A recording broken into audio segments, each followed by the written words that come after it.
Hey, and welcome back to the podcast. We're here with Justin Breen, who is the founder and CEO of the global PR firm Brepic, and he has a book called Epic Life, which is all about how to find your ikigai and set big, hairy goals and reach your full potential and so much more. So, Justin, glad to be speaking with you.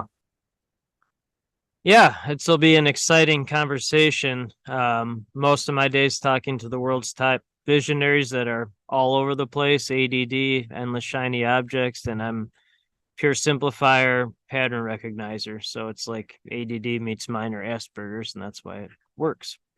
And you found your niche, you found your intersection. And so if someone asked you what you're all about, you said ADD meets Asperger's. What do you do? What's your solution? What's the elevator pitch? Elevator pitch. Interesting. Elevator pitch. Yeah, I haven't heard that term in a long time. So I just talk to the world's top visionaries and connect them, and then I spend time with my family. So as a journalist for 20 years, you don't get into that for business owner stuff or employee counts. So two global companies that are just extensions of purpose, which is to connect visionaries and share their stories with the world. And do you have anything to tell us about visionaries that you've connected that are noteworthy, or lessons that you've heard from these visionaries? I mean, endless. If I'm not the dumbest person in the room, I'm in the wrong room. In the PR space, one of our partners is the Schuler Scholar Foundation. So Jack Schuler, he's over 80 now. He's a Forbes billionaire, and he's giving away all of his money. Over the last 20 years, he's invested 9 figures, but even after he dies, he's giving away all his money to help underserved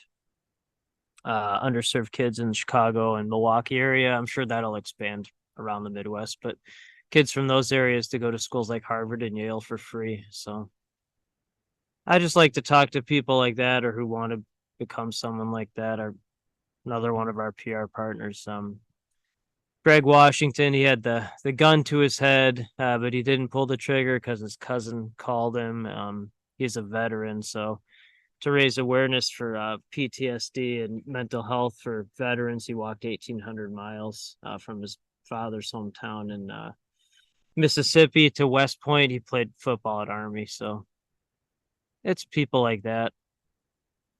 Fun. That gives us a good idea of these people that have these big visions and take these massive actions. And you said that you have this journalistic kind of experience. So you like talking to people, you like investigating, but how do you get access to people like this? Is it a matter of always prospecting, always working way up the ladder? What's the secret? No. Yeah. So that's a business owner consultant. I appreciate the question. Sure. My brain doesn't work like that. I'm not a systems person. I'm just a pure action taker and pattern recognizer. And my favorite quote, besides from my dad, who always said the cream rises to the top. That's my favorite quote. But besides that, is from Earl Nightingale.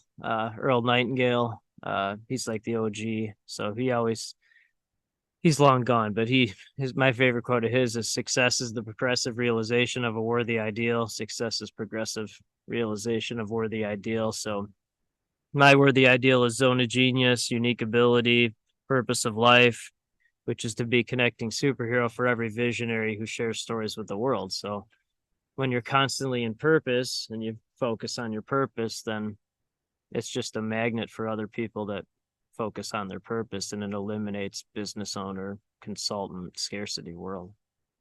I love it. I can get some of that from you. A lot of when I speak to you or ask you questions, you're very clear about what you're not about, but what you don't do, what the answer is not. And that way you can focus on what there is. And so what are we all missing? Like, we all go through life and we all make mistakes, or there are things we're not even aware of. What should the average person or the non-average person be thinking more about? Should we be thinking about this focus, this vision, or our uniqueness? Like, what do you see everyone in the world getting completely wrong? Oh, I don't. So thank you for bringing that up. You're an includer empath. I only talk to visionaries, so I don't talk to humans or consultants because it's a pointless conversation into nothing because they're not going to do anything. They're not going to do anything with that information anyway. So I connect visionaries to visionaries because they help everyone. They help everyone else. So I just think about the visionary who's creating it. So why I wrote Epic Life is I talk to 1 to 2 visionaries every single week that have let entrepreneur life destroy their family life or prevented them from having a family, or they're visionaries who are focused on business owner stuff and they're not business owners, they're visionaries. So that's why I wrote Epic Life. It's how to build collaborative global companies while putting your loved ones first. There's nothing right or wrong. It's just I don't want to let entrepreneur life destroy their family life, my family life. So I just put my family first. Well, that's a great goal. And so, in your opinion, when we listen to these visionaries, is the goal to say, I should become a visionary, or should I No, stay within no, my box and no, take no. the trickle bit? Or like, what am I supposed to get from these visionary type of lessons? So you're a good bridge. You're a good relator. You want to relate to your audience and you're being a litmus test for people you serve, which I appreciate. If you're not a litmus test for people you serve, if you're not a litmus test for people you serve, that's hypocrisy. So you're either born a visionary or you're not. I mean, you're it can most people, if you could say, hey, you make as much money as you want to, do what you like to do and what you're good at, change the world, people would sign up for that. But these are the 4 things that separate visionaries from humans or business owners, consultants. 4 things. So 1 is bankruptcy or potential bankruptcy. 2, depression. 3, highest level of anxiety that you can imagine. And 4, likely and or possible traumatic experiences as a child or young adult. So for humans and business owners, consultants, those are excuses. For visionary, that's the fuel. So you're either born with the fuel, coping skills, the visionary ability to be a visionary, or you're not. I mean, because if you were, you would do it. But most people aren't. They make excuses. So if you are born a visionary, you can work on your mindset every day. You can work on that. You can work on your mindset, and then I just practice gratitude every day. And I've realized visionaries usually marry stabilizing humans. Usually, so like my wife's a pediatrician, so like a social worker, nurse, doctor, human, finance person, teacher. And then having that grateful mindset, gratitude mindset is the mindset equivalent of marrying a stabilizing human. So that you can work on, but you're either born someone like this or you're not. This is interesting to think about. And I've heard you a few times here mention how there's visionaries and there's humans, almost as if visionaries are like a separate piece of the They are. human race. Yeah, And I imagine, aliens. well, there you go. And so I imagine that there are these visionaries that maybe squander their potential or make mistakes or maybe let the arrogance get the best of them. So what sort of pitfalls do you see these visionaries making? So what an entrepreneur, a visionary actually is they're the most damaged person with the best coping skills. So they have those most people I talk to now are 3s and 4s of those 4 things. So they have the most damage, but then they have the best coping skills. So they have highest IQ, highest EQ, most courage, most hustle, no excuses. So like, again, a regular human could not create a massive company that changes the world. They don't, that's impossible. That's why they're employees for visionary maniac that does. So most damaged person with best coping skills, and then use the coping skills to create massive revenue, massive employee count, massive office, whatever that massive locations, I don't know, massive house. And then certainly not always, but many times at expense of spending time with family, having family, multiple marriages, torch family. So like that's what I see over and over, over and over. So that's why I wrote Epic Life. You see the massiveness, you see the churn and burn, the chaos, the Most turnover. damage, This, yeah, most damage, but they have the best, like the burn and churn. Humans can't do that. I mean, they would, burn out. Entrepreneur has the EQ and IQ and ability to create something no matter what. But again, that's the fuel that is used to, the damage is the fuel that creates all this stuff. And then other stuff gets bypassed. So that, I mean, and then to double down on that, entrepreneurs, and I hate using the word should, but like entrepreneurs should be rewarded the most they should be rewarded with the best family life, the best personal relationships, because they're the ones that take the biggest risks and create everything that, that employs everyone else. I mean, if you think about anything, like literally anything that's not nature, it was created by an entrepreneur. Anything. Some people ask me all the time, they're like, what do you like about entrepreneur life or entrepreneurship? I'm like, well, look around. Anything that's created that you use was created by an entrepreneur. So entrepreneurs should be rewarded the most for that creation, and then their family lives are torched the most many times. So it's the opposite reward. It's like a punishment. So that's why I wrote the book. Well, it is a cruel world. And you're so right that even in the video I'm seeing of you, I mean, the glasses you're wearing, the clothes you're wearing, the fence behind you, the microphone in front of you, the tree that's growing behind you, those are all entrepreneurs, business owners, building those things, planting those things. And I think we've all come across people like that, where they have this damage that you've mentioned, and it just like fuels everything else. And they create so much, they have so much energy, just so much comes off of them.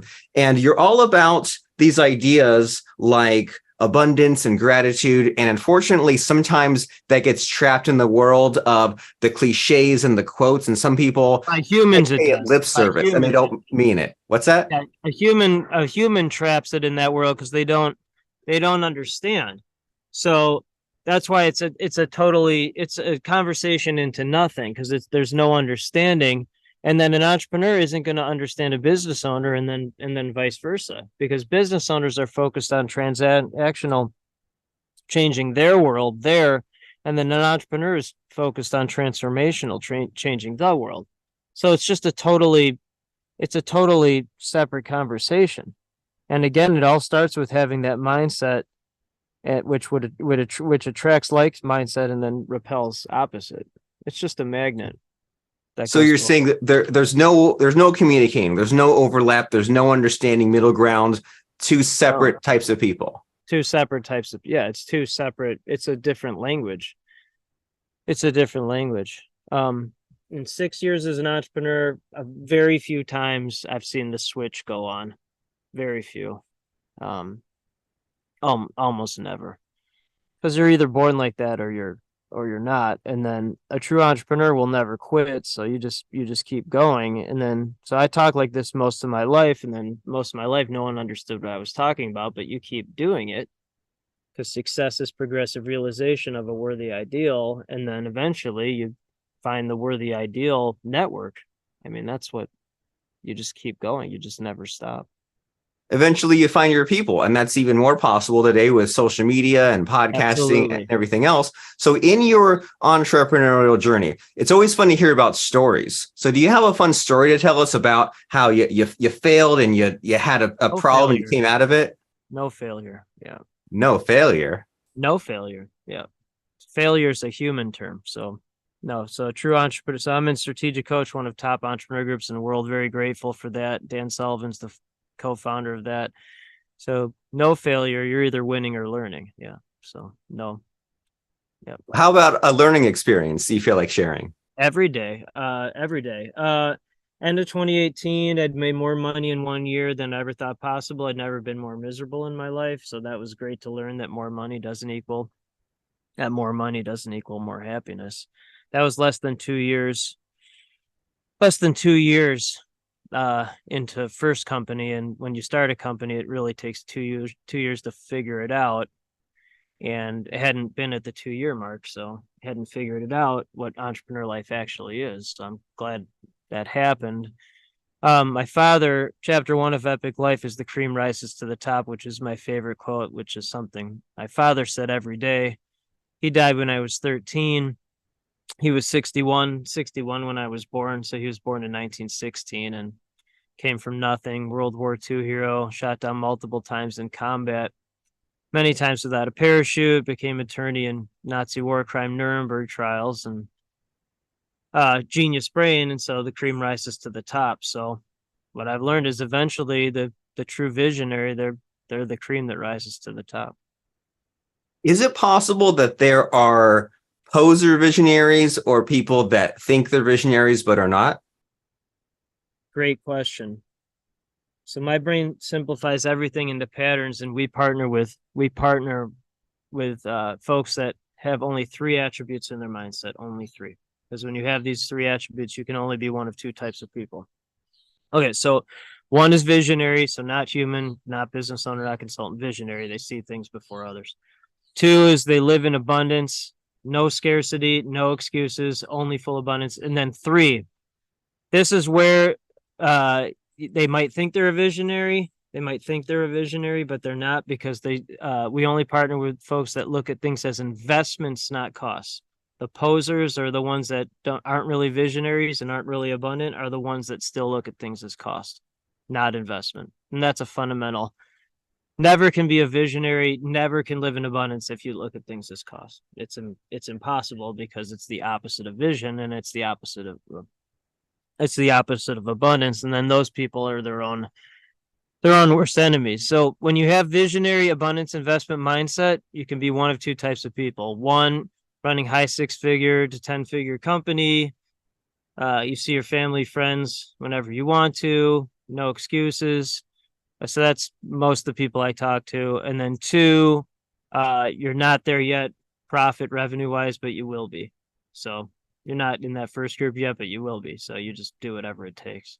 So the ones that aren't really visionaries are the ones that make the excuses or look at things as costs that prevent them from actually becoming visionaries.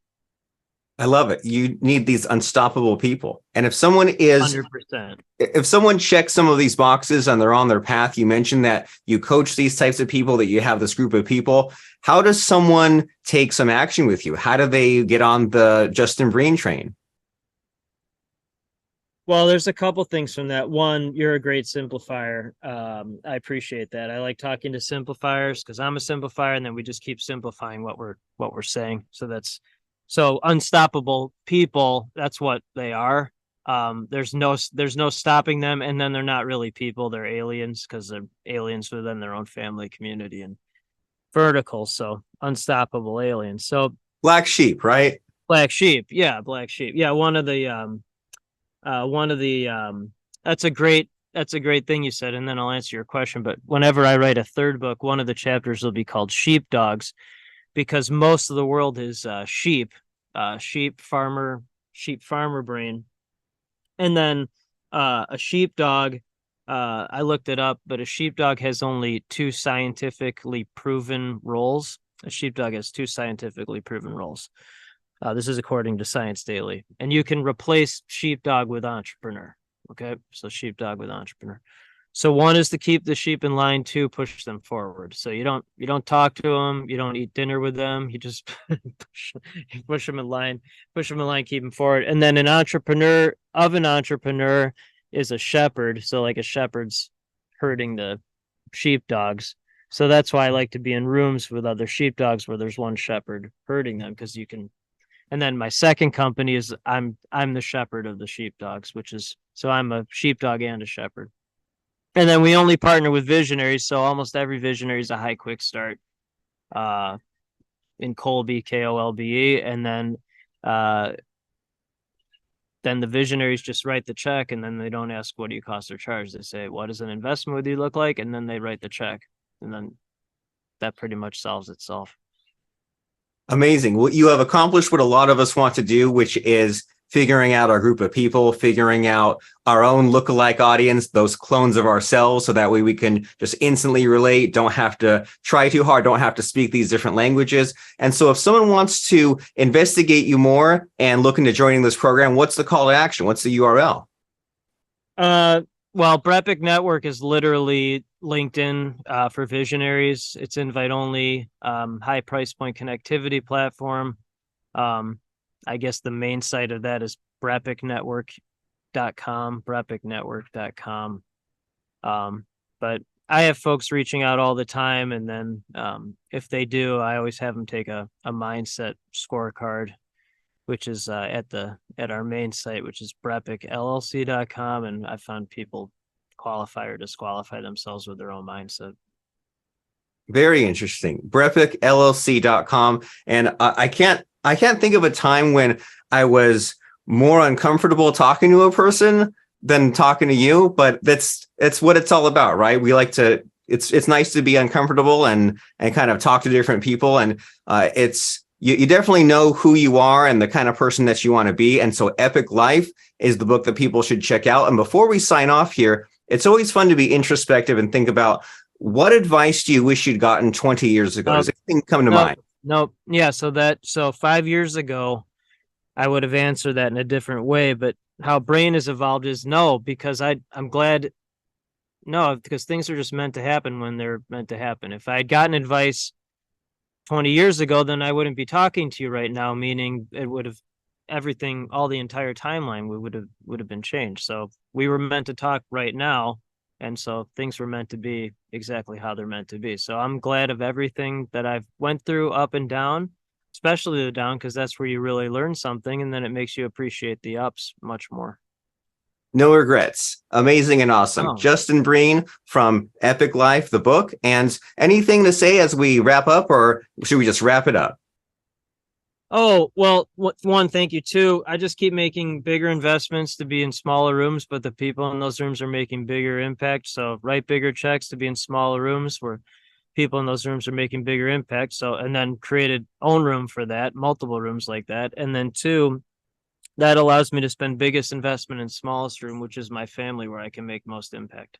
So it's the same formula.